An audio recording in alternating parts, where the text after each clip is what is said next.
Okay, so continuing on, you may have noticed in the upper left hand corner over here there is a tool that looks like a crosshair. Now this is a GPS locator, so if you have a cellular smartphone device or a tablet that has service, you can use this function and it will zoom you into your exact location, down to within a few meters.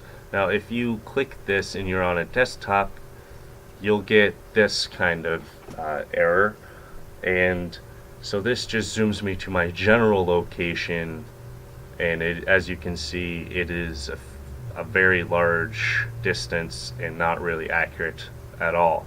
But like I said, if you're using a cellular device or tablet with a GPS locator, it will zoom you to within a couple meters.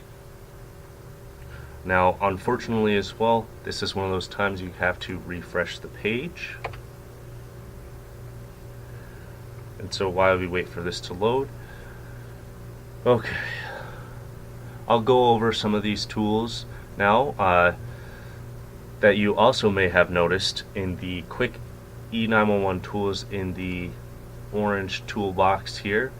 So let's go over a few of them. The first being find XY coordinates.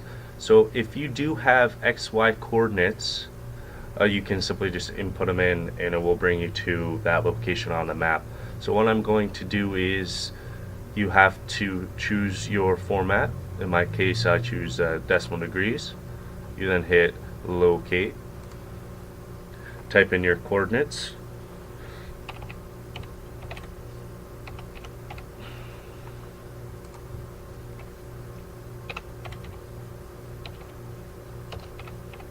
and then hit go. And so when you hit go, it will then zoom you to the locations of where those coordinates were that you just put in. And you'll notice a quick tip with the coordinates that you just put in as well at the point in which you had collected your GPS points. Now you can also do this by clicking on the map to generate GPS points. So to do that, you hit the show XY coordinates, and when you do that, you just click on the map anywhere and it will give you the coordinates. Now you may notice that there are a lot of digits here and it's really only accurate to the 4th or 5th decimal place. Now with this as well, it's set as default as decimal degrees.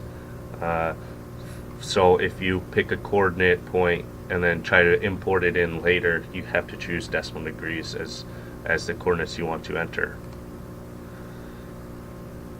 And let's see, the third tool here that I haven't gone over yet is the external map links. And so what you see here is some text to click on the map.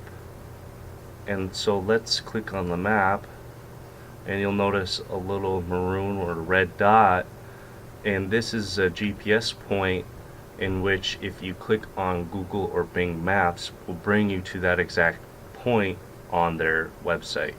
In this case, I'm not going to do that, so let's close out of that. And let's go over to the next tool, which is to create a printable map. And depending on your firewall settings, this may or may not work, but you just need to allow access in your firewall settings.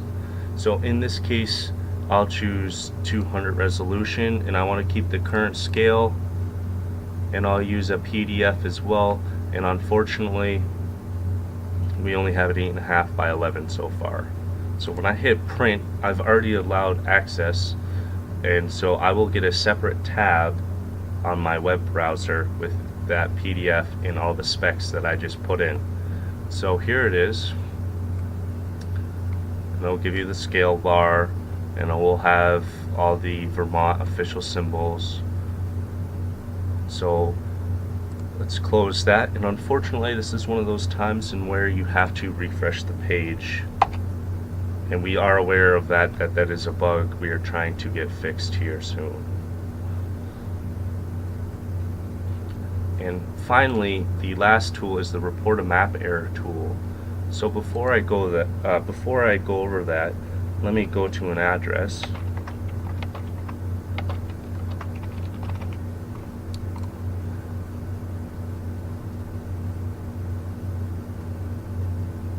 And let's say that theoretically this 100 State Street is wrong and should be 94 State Street, or 96, let's say, because there's already a 94. Let's say it's supposed to be 96 and that it is also an apartment building and not a commercial building.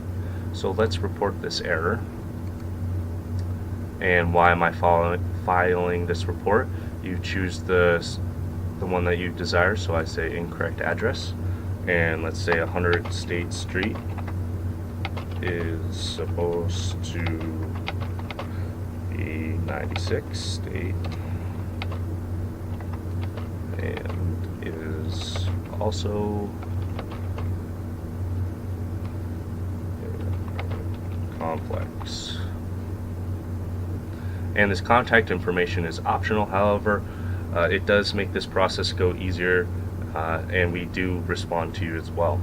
And the last part is to report this location with a GPS point, and it will tie this error that you're filing with a GPS point. So to do that, you simply click yes, scroll down a little bit, hit the OK, and then click on the map, and it will ask you for confirmation, and you say yes, and it will send us an email, and we'll hopefully respond to you within that week. And with that, that sums up the quick E9-1-1 toolbox feature.